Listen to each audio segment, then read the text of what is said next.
दो कलाम सुना दियो ते परदेस विच अक्सर मियाँ साहब नूं बहुत सुनदी आवाम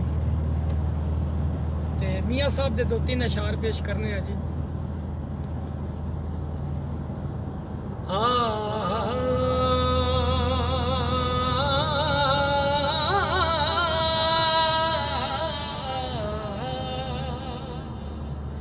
अपने यार दे बेले विचों ते तुम्बे पुट पुटी खाइए ओ गैर मुल्क दे ओ बागां विचों कदे मेवे लैण न जाइए काले वाल मुसाफर होए ते चिट्टियां डेरे लाए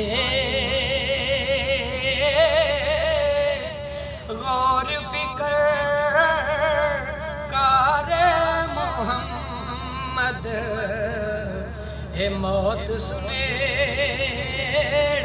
आए गौर फिकर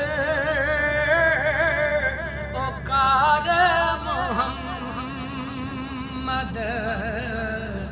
हे मौत सुनेड़े आए शीश महल विच कुत्ता वड़िया इनू कुछ भी समझ ना आवे जिस पासे ओ नजर चा पावे ओनू कुत्ता ही नजर आवे ले ओ यार हवाले रब दे मेले 4 दिना दे उस दिन ईद मुबारक हो सी हो जिस दिन फेर मिलांगे जिस दिन फेर मिलांगे इंशाल्लाह जी बशर्ते जिंदगी जिस दिन फिर मिलांगे मुलाकात होगी तो मीठी मीठी गलबात होगी। आज दोस्तों के नाल सफर और दुबई के नज़ारे तुसां दे नाल फी अमान अल्लाह जी। रिजवान साहब कैसा लगा? हाँ जी नसरुल्लाह जी को पैगाम दोस्तों सजना बेलियां ने।